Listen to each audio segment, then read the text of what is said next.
Salut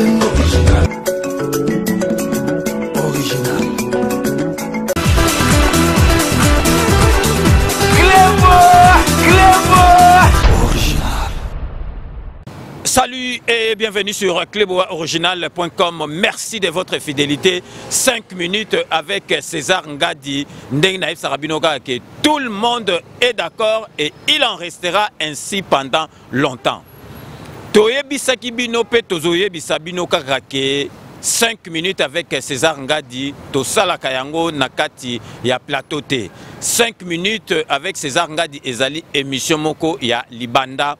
Pour na kolekisa mukili mobimba bato bazalaka libanda même awa na kati ya Paris bamonaka paysage ya Paris parce que émission etournamaka na Paris pe na France ekoki kotournama pe place tout ozali neti lelo awa tozo préciser bato balandaka biso po bayeba esika nini tozali kotourner donc tozongaki déjà na Paris boyebi président de la République alongwaki Bruxelles akendaki États-Unis d'Amérique 5 minutes ezongaki déjà na Paris lelo awa tozali na kati penza il y a Paris, Oyo Penza, Paris à Solo, Tozali, na place Charles de Gaulle Étoile. Au moni place Oyo, mythique.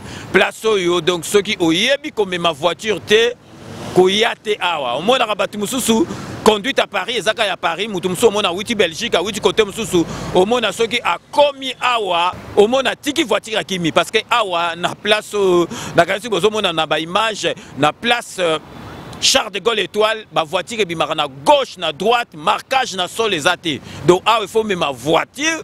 Nandengi penza solo donc au même voiture neti donc grand prêtre César Ngadi mais ma voiture pas biso à tous les karango na dada catholique parce que to message mais ce que messanité na place auto tourner zali donc ndenge na bino zali place Charles de Gaulle Étoile zali na ngambo na mususu donc tozali na 8e arrondissement na ngambo mususu donc tozali na 16e arrondissement ezali donc Paris oya chic penza donc Paris oyo penza ya banvoi donc Paris à solo donc biso to la kisibino lelo po bon mona esika ni tozali ko tourner donc boyebi que 5 minutes tourner à Libanda donc lelo net na esika tozali na place Charles de Gaulle Étoile donc émission ya lelo nako banda yango nanu nako yebisa bino parce que omoni masolo ya fachi eza kotambola mokili mobimba bazali ko sala ba association pour nako soutenir président na biso oya mwana mboka oya azopesa batu esengwa ko sakana te lelo nako banda nako yebisa bino likambu moko donc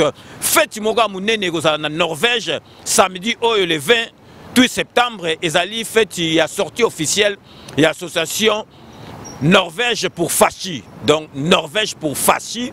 Donc samedi oyo na Norvège ezali au Pessimbois Mboa kobo ya te me akozwa jour wana parce que ezali fête ya munene pour na Fachi na biso président na biso do association ezobi mebele pour na ko soutenir président na biso donc association ngo présidente na yango kombo na ye Eli Loabeya Masengu donc maman Eli Loabeya Masengu parce que kuna association ezaka ba maman na ba maman donc présidente Eli Loabeya Masengu après ye vice-présidente ezali Béatrice Bipendou et puis chargé à motivation ezali Marie Betou Kaba donc yem to simbi makambu ya motivation puis na ba maman mususu ebele oyo bazali kuna nakati ya Norvège basimbi makambu donc na préciser bino lisu na kansi bozo mona pe na ba photo to tcheli bino ba effigie na bon donc samedi oh le 28 donc association Norvège pour Fachi ezo sala fête ya munene donc bozala bino nyoso tukuna bo 8 ba place nyoso tu bozali kuna donc ekoleka malamu donc biso moko pe na kansi to kozala wana pona ko tcha bango maboko donc 5 minutes ya lelo to kobanda na likambo oyo président na biso accueilli ko participer na 74e Assemblée Générale il y a Nations Unies oyo boyebi ke ba présent tout ya mboka monde entier bakendaka kuna nalingi na beta c'était parce que Congolais a commis na ba polémique mais boyeba ke ba polémique na bino bozo sala oyo ya débat 5 minutes avec César Ngadi na kotika kabino jamais 5 minutes ezali cours éducation civique ndenga na lobaka ke Congolais a commis comme ça amnésique yemoko Congolais a commis ko sala makamona ko donc boyebi ke Assemblée Générale il y a Nations Unies ezali ba président bakendaka kuna au matina tribune au beti discours na yo mais to tangue belé balobi au président na biso Moussa Neka ba voyage Nations Unies kuna na Nations Unies, na Assemblée Générale, à quoi tika mutu muso akende, mais papa, maman, pourquoi to komi boye? Président na biso première fois na ye akende na Assemblée Générale ya Nations Unies. Ezali, il faut yé moko akende. Akoro tika mutu muso akende te, ata mutu muso akoro kende représentant, mais non, ezali la première fois. Akende te po anya kei kuna, et puis il faut marquer pas na ye. Boyebi Nations Unies ba discours ba Mobutu ba beta kuna. Félix Antoine Tshisekedi tango azu pouvoir siko 8e tozoke na 9e mois. Première assemblée na ye azoke ne ko participer ezali oyo. Donc bino bolingi siko atikela nani. Bolingi atikela nani akei kuna siko faut beta discours moko lelo ezali jeudi ya ko beta discours moko ya kafu kafu pour avandisa masolo ba comprendre penza à qui ils ont affaire. Bayebi ke Kanamba tika mauvais souvenir. Pour bino na comprendre bino to bolinga kana zongsa makambu kaka ya Kanamba mabe o pesa batukanda. Boyebi première fois tant Kanamba bimaki akeneki na Nations Unies na Conseil de sécurité. Boyebi discours abeta git. Boyebi soni oya yoki saki biso. Sikoyo Félix Antoine Tshisekedi azoke no longola po alongola ba makambu tu wana. Donc po bato yo bazwa na ba mémoire courte zela na yo sabino ka ndambu parce que na chonge belete pesa batu kanda botala bino Kanamba première sortie na ye tango bimaki akei na Nations Unies na Conseil de sécurité boyoka makambu lobaki kuna donc makambu kutu tozoka te bazo komele mais ayebi kutu makambu azoloba te bino mo bolanda. Où je prends la parole pour la première fois devant les conseils de sécurité, je garde en mémoire la date historique du 24 janvier 2000, où son Excellence le Président M. Laurent Désiré Kabila, se fondant sur la résolution 1234 du 9 avril 1999 du Conseil, plaidait du haut de cette même tribune pour la fin de l'occupation d'une partie de notre territoire national par les armées d'agression du Rwanda, de l'Ouganda et du Burundi. Une année après cette adresse, la situation n'a pas changé malgré les nombreux efforts engagés. L'Assemblée générale écoute. L'Assemblée générale va maintenant entendre une allocution de son Excellence Félix Antoine Tshilombo Tshisekedi, président de la République démocratique du Congo. Je prie le protocole d'accompagner son Excellence.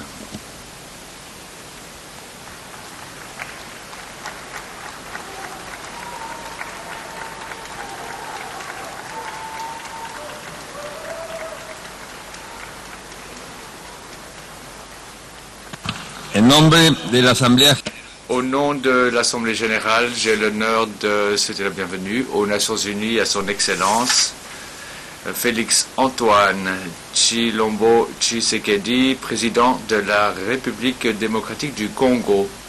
Et je l'invite à prendre la parole devant l'Assemblée.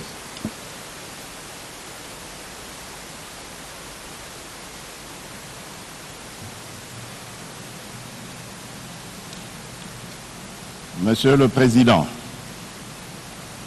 en m'adressant à cette auguste Assemblée, je voudrais, avant de poursuivre mon propos, féliciter Monsieur l'ambassadeur Tijani Muhammad Bande pour sa brillante élection en qualité de président de la 74e session ordinaire de l'Assemblée générale de l'Organisation des Nations Unies.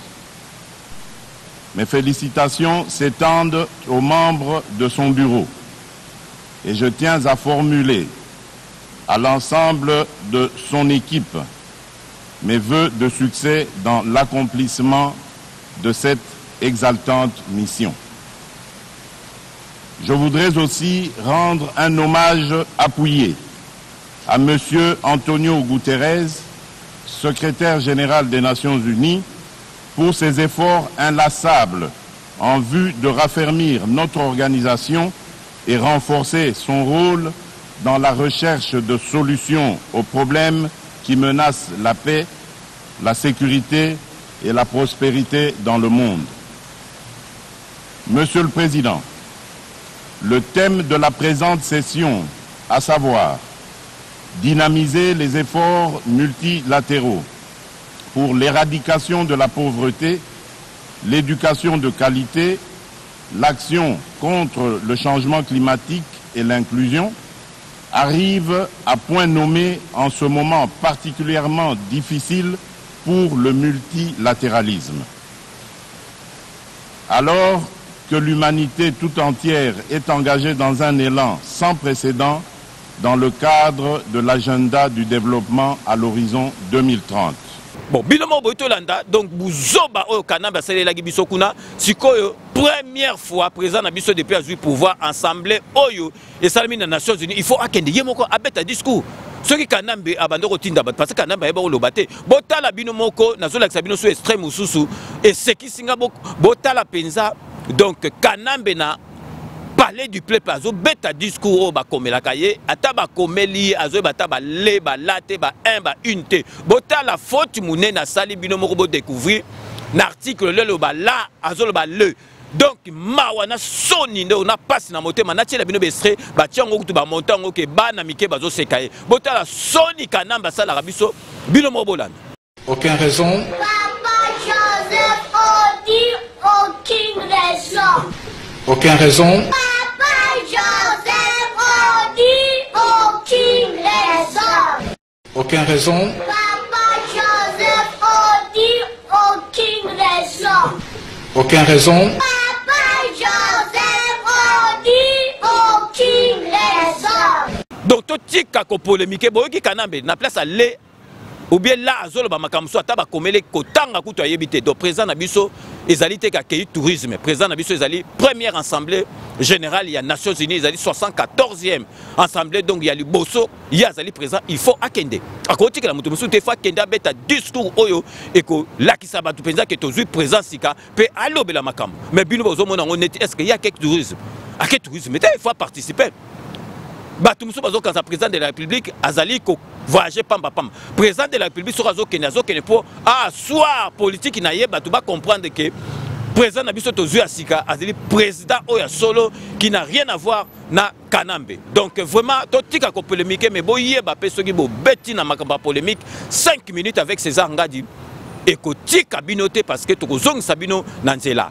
na lingi siko na yeb sabino boyoka vraiment et ko pe sabino ko sekana maona motema boyebi tant bazo sabino ke Fayulu azali mutu moko ya confiance té boyebi honorable Serge Welo on appelle Simbote donc vraiment yé plus petit na nga penza donc au penza na pesa respect parce que Serge Welo azawana kutu aleki Fayulu na moto Serge Welo yo mondenge yo zawana petit na ndenge zawana état d'esprit no mona poto état d'esprit na ndenge zawana oza combattant solo moni yo ndenge zawana okukoza na Fayulu te état d'esprit no ka kezan ya ba marque mo bo faut sala na Félix Antoine Tshisekedi na comprendre ko te ndenge ni okona ko na Fayulu o mo lelo Fayulu ndenge salio Fayulu un grand traître bo mo ndenge salio o mo ndenge salio na ngina yo sabino po boye ba ke Fayulu na Serge Welo ba bebani donc Serge Welo appelle si Fayulu devoir à domicile bo yoka o yemo Serge Welo lobby président Martin Fayulu c'est votre jeune frère Serge Welo o sala mingi ponaye Oyo encadra politiquement, nous allons reconnaître l'union au Sala. Mais président Martin, décidé, tous les gens qui ont Mombele la fois passée, tous les gens qui ont intellectuel à Mombele na rencontre na Saint-Félix, tout le monde qui biso question moko, le président honorable, yo autre état l'Assemblée nationale, illégitime parce que truffé les députés nommés par la Cour suprême de justice et par la CENI. Tout le monde a question mais pour Nini, on va continuer à siéger dans la même Assemblée nationale où ils ont traité d'illégitime et puis on va bénéficier d'un émolument, d'un avantage nyonso. Pourquoi ne démissionnez-vous pas hein? Alors, le baboué, le roi Labino Bozui avance, Bozui suspension aux notes internes pour me salir, sur internet, Ngaï Penalobi Boy. Président Martin Fayulu.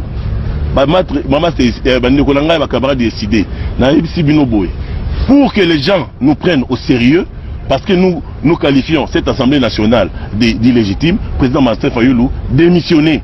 Démissionner parce que sinon, aux autres traités locaux d'une chose et on va nous traiter de l'escroquerie politique. Donc, Ngaï, on a dit yo président Martin Fayulu ndenge ozui na internet ozui otie ba photo na otie suspension ils notre interne il y a parti pour me salir yebaka yango peuple congolais peso yoka rentrer parlementaire za le 15 zwa courage oya otika démission na yo awa na bureau ya assemblée nationale au na parlement oyo yozoloba illégitime pour na base serré sinon on va traiter ça de l'escroquerie politique.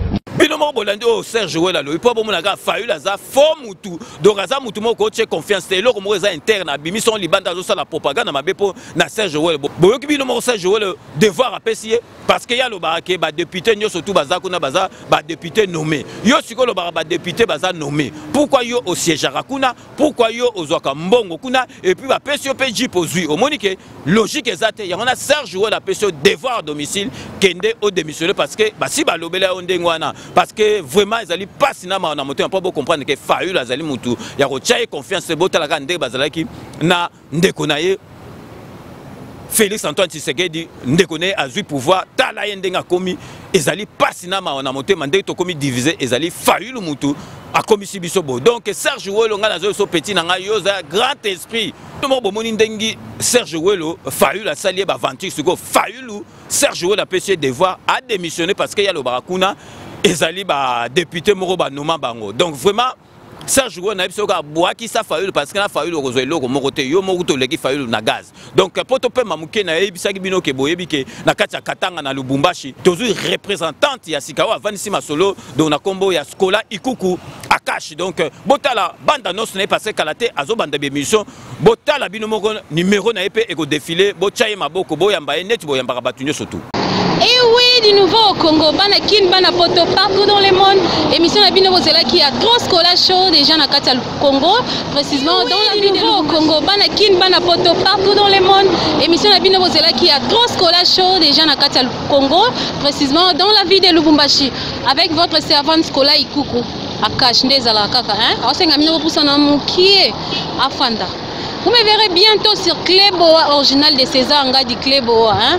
Diego Ka, on a bien que Diego Ka pour découvrir ma solango et tout le monde est d'accord. Eh bien, chers amis, chers mélomanes, suivez l'émission de Skola Show, l'émission Skola Show de Skola Ikuku Akash. Bandeko Bolimo.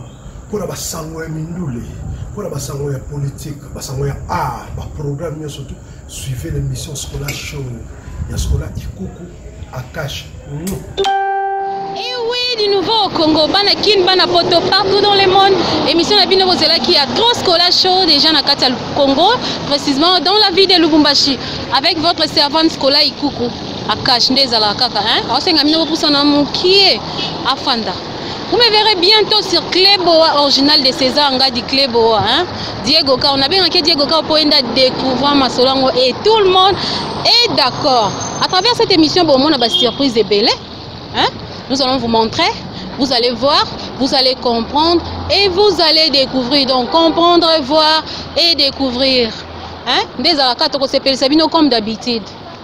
Ba conseil pe ba remarque na bino za welcome na émission na bino, Bino mo boito landa. Donc, Skola Ikuku Akash Azali représentante Nabiso, donc base Nabiso, ya Katanga, bo chaye maboko parce que vraiment Azali, moi na moko Azali na courage na musala nepe a lingi musala na kansi numéro na Azali ko défilé, donc bokozala dessus te. Na lingi susuna loba na bato bazo mélanger makambebele. Makambo soke za ya justice, Azali ya justice. Makambo susu donc président de la République a koki ko kiper makambo nyoso tukte. Président de la République makambo to zo sal mizali yete.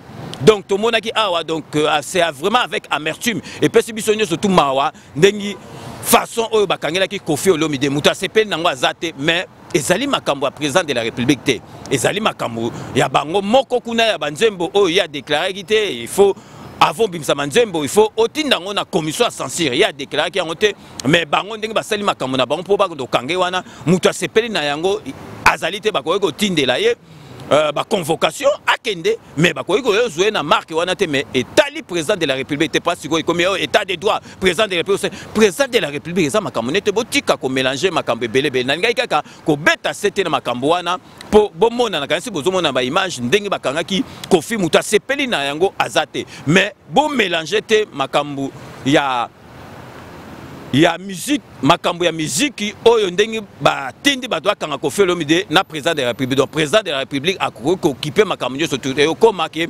ozangi papier ya toilette okende na toilette oza na papier te comme président de la République. Ozangi voiture ye reta président de la République akoki ko s'occuper na makambo nyonso tout et pe bomoni ke bakangaki kofite akei après ba libéraki ye parce que ba monaki ke ezalaki ndenge wana te bakoki kotindela convocation. Donc commission censure basali on a ndenge na bango mais bon mélanger makambo nyonso tout que comme au présent n'a rien à voir na makambo wana na betaki. C'était donc en guise de conclusion avant na sous cette émission boyebika ke nazo rappeler bino susu le 28 na kati ya Finlande association oyo ya ba mama, donc ba mama oyo ba vandeli makambo fachi association munene Norvège fachi, donc barosala sorti na bango officiel. Donc vraiment tozali na sima na bango, donc courage vraiment na bino ba mama na makambo bozali ko sala. Donc denginka na lobaka soki na komi na suka, je vous laisse le soin d'en tirer vos conclusions et de me faire parvenir vos commentaires comme d'ailleurs vous en avez l'habitude de faire. Ndengi na sayi bino ke lelo tozali ko tourner libanda pe to tournera 5 minutes libanda lelo tozali awa vraiment na place Charles de Gaulle Étoile, place moko mythique entre 8e na 16e. Donc yangona tozo tourner awa, donc siko tozo pesa bino emplacement place Tovandi. Donc boyebika question na komi na suka na pesa ka ba base o ezali éparpillé na monde entier ba mbote ebele. Donc na bandaka toujours na honorable député indéboulonnable Ziko Mayele. Donc merci à trop na Ziko makamnyo surtout au sala rapport na 5 minutes pepo na mboka na biso Congo, parce que Yozali vraiment mutu motema malam. Na keina Irlande pour na repesa Roger Mbote, il va se reconnaître comme on a eu Roger Azalakona na Irlande il y a 5 minutes à Radisarangote. Na keina sur les États-Unis d'Amérique pour na repesa pasteur Nico Kinwa ba mbote bele ya za mosali na nzambe be azo sambele la po na mboka na biso po makambo oyo komi kolobama ezali vraiment malamu te. Donc pasteur Nico Kinwa ba mbote ebele kuna na États-Unis d'Amérique. Na keina Suisse na Neuchâtel pour na repesa Zoua ou Bambote, donc Zoua ou Bambote, donc na Neuchâtel à Zangisaka 5 minutes avec César Ngadité. Donc si on a été na Italie, na Venise, pour na repesa Mbote, na papa Maurice, na moi si na maman Marlène, ba benga kinga bazana souci ya mboka et puis bazorangate ba sepela ki makasi. Donc vraiment kuna na kati ya Venise papa Maurice na maman Marlène ba Mbote belé de la part il y a 5 minutes avec César Ngad. Donc na zongi a na région parisienne pour na repesa José Kaninda ba Mbote ebelé parce que y a 5 minutes aza vraiment abonné pour à Ratisakangote vraiment ba merci ebelé na José Kaninda. Donc na fidélité nous na 5 minutes avec César Ngad na repesa Mbote na masananga le grand producteur international Fridolin Bokomo na Hollande. Donc vraiment na sugisi na ye, donc vraiment na komi na suka ya émission lelo na fsa bino ke to tourner en plein Paris na place Charles de Gaulle Étoile. Donc vraiment merci ebele na base nyo surtout na ba onga na tangité, merci ebele na fidélité na bino. Donc c'est la fin de ce 5 minutes avec César Ngadi. Merci de l'avoir suivi. Nous allons nous retrouver dans le plus bref délai, donc dans 48 heures pour un nouveau numéro. D'ici là, portez-vous bien et à très bientôt. N'oubliez pas, tout le monde est d'accord et il en restera ainsi pendant le temps de Sabinoka que Kanambe toko manquete arozwa ma solo na mbunchu penadikosi. À très bientôt.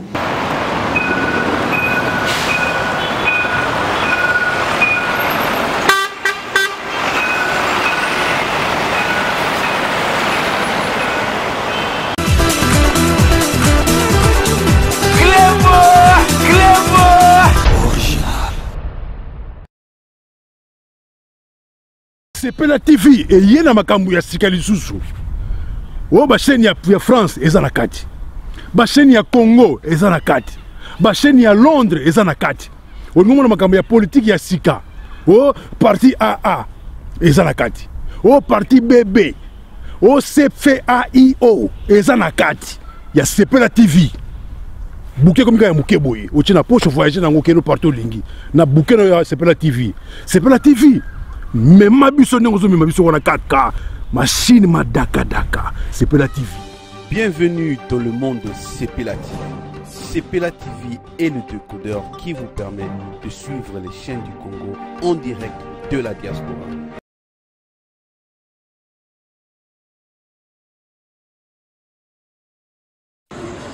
Salut, bana partout dans le monde, bana monde entier, bana partout. Donc désormais, Christelle Kakuta Laurent de la presse, le site internet Clébo Original.